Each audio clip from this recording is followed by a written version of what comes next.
If you've listened to any tips on motivation or anything like that, you know how important setting goals are.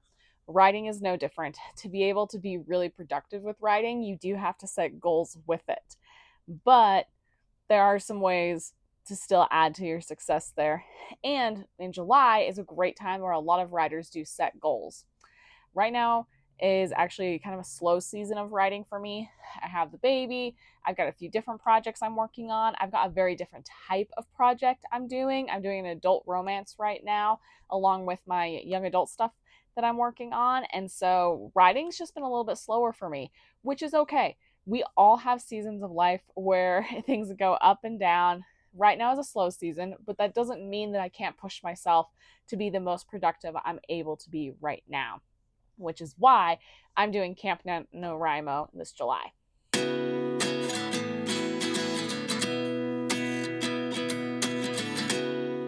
Hi, I'm Karina. I'm a self-published author, a mother, a wife, and I am a slow writer. This is something I have not been able to escape at all. Even with 2 books published, I just am a slow writer. I really struggle with getting words on the page and getting them on quickly. So right now, I have a project I'm working on that I am really, really trying to get finished, but like I said, I'm just really struggling with it. So July is what they call Camp NaNoWriMo, and this is the first time I'll be participating with this camp in a long time since I've been participating in any NaNoWriMo events at all. If you haven't heard of it before, NaNoWriMo stands for National Novel Writing Month. It is usually in November. That's the big event that they have where writers from all over the country come together online and they try to write 50,000 words, a novel, in the month of November.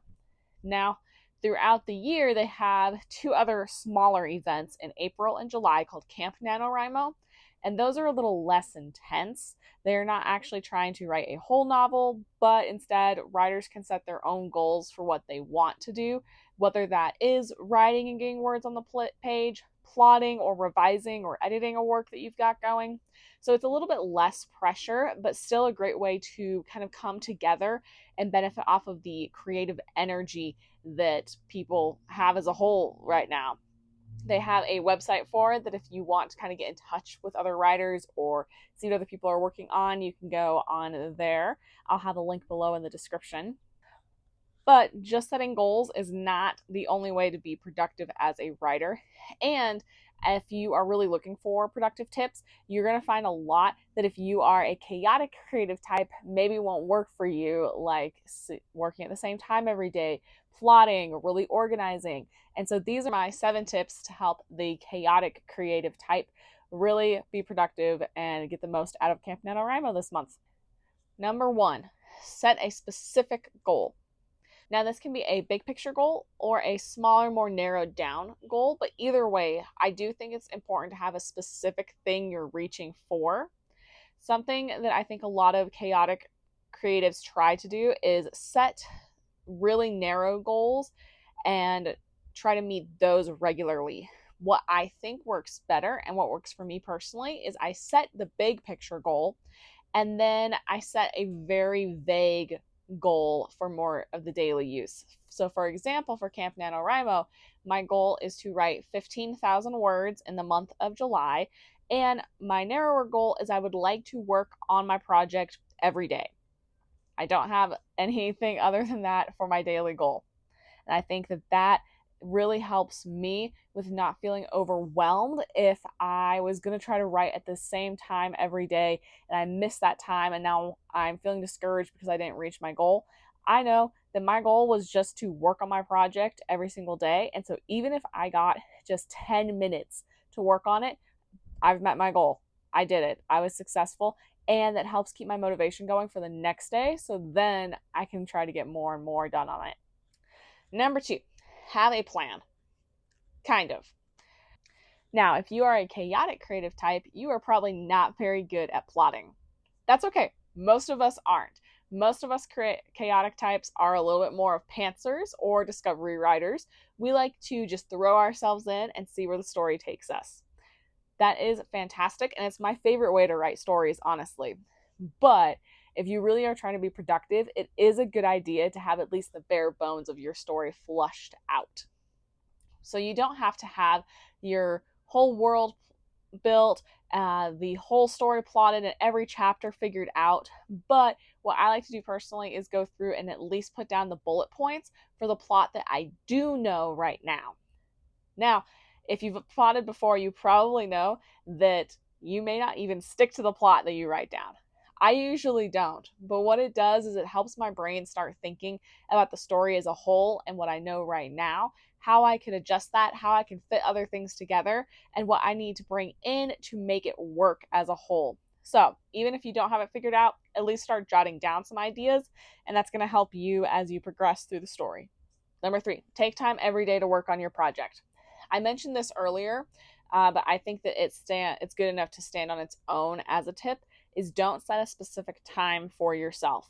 If you need structure, go for it. But if you're a chaotic creative, setting that specific time is probably going to put more pressure on you and actually make you feel more hindered and stifled than it will feed your creativity. So, what I recommend is setting that broad goal, maybe just a time frame. You want to work 30 minutes, you want to work an hour on your project every day. And then you can carve out that time whenever it works best for you during the day, or even in smaller chunks. With the baby, between his naps is when I often write. And so I get 20 minutes here and there to work on my story. And that actually works really well for me because it's almost like writing sprints. They just are not dictated by me. Number 4, while you're taking time to work on your project every day, know that it doesn't have to be getting words on the page and contributing to that word count goal. Working on your book also can count as plotting. If you know that the next part of your book you really don't know how to move forward with and you're struggling with it, take some time to plot a little bit. If you're struggling with a character, you don't know their mindset or how they're going to react, take some time to sit down and really flush out that character. Do some writing prompts from their point of view. Fill out some character sheets. Something that I have found really beneficial for when I'm getting stuck on a story and feeling like I'm not making progress is journaling from a certain character's point of view and really channeling the emotions that they're feeling. So, for example, if I have a character who is dealing with loss, they are grieving for somebody, I'm going to try to channel and think about some time that I have felt great loss, and I'm going to journal about it. And then I can refer to that when I'm trying to put that emotion into this character and get those words out on the page. It's okay that that word count isn't adding up. Those things will ultimately add to it later. Number 5, know what motivates you. I recently read a post from an author that I really liked. She mentioned how she doesn't have little prizes or treats for herself when she's writing because writing itself is the treat for her. It is a joy. It is so amazing that she has time to write these books. And while that is incredible, and I want so badly to be that writer, and I think I'm getting closer to being that writer, I am definitely still not there yet. So, for me, it does help to have little milestone treats that I can reach and reward myself with. I think as a chaotic creative, we often lose interest in projects. And so this is a great way to keep things interesting and keep things moving along. I just reached a milestone on my adult romance I'm working on. And so I bought myself some stickers off of Etsy, some reading stickers. And I love them so much. I was so excited for it. And I'm really stoked for my next milestone that I get. Number 6, don't be afraid to change up the scene. And no, I don't mean that scene in the book that you're working on, although you can mess with that as much as you want also. What I mean is don't be afraid to change your surroundings. A lot of times as writers, we'll hear advice like make sure you have an organized workstation. An organized desk means an organized mind, anything like that. But if you're anything like me and you thrive off of chaotic energy, then having a organized desk or even the same workplace every single day, every single time that you write is going to hinder your creativity instead of boosting it. I think it was Sarah Cannon at Heart Breathings. I watched one of her videos recently where she talked about how usually she's very organized. If you've watched any of her videos, you will know she loves her journals, she loves her planning. But There was a day where she talked about how her desk was kind of a mess of sticky notes and random things from just throughout the day as she was going throughout her creative process with making this video, and it actually helped her and she kind of just went with it. That is how I am, but every single day. So don't feel like you have to have the perfect workstation to have that creativity there. Also, don't be afraid to change up where you work, not just in the house, but if you have a laptop or a tablet you can write, go outside for a little bit, go to a coffee shop, go to the library, change it up, and you may find that creativity follows you as you change your surroundings as well. Number 7, be sure to refill your creative bucket. When you are expending all this creative energy, it's really easy to think about your creativity in just terms of what you are putting out and what you're giving. But it's essential that we fill our creative buckets as well if we want to keep pouring them out into our projects. So make sure that while you make your project a priority, you also are prioritizing your mental health and your enrichment.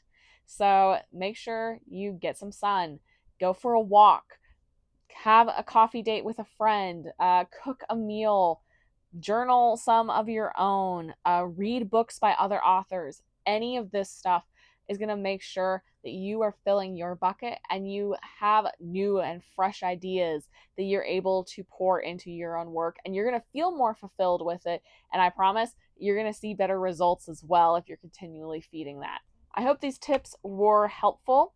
If you have any others specifically for chaotic people that you haven't heard, you should leave some down below so we can all help each other out.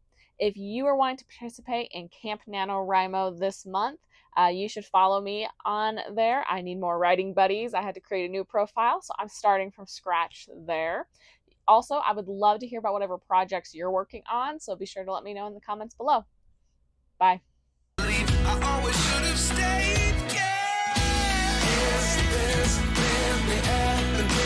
I can't believe it's true. I'm just as surprised as you.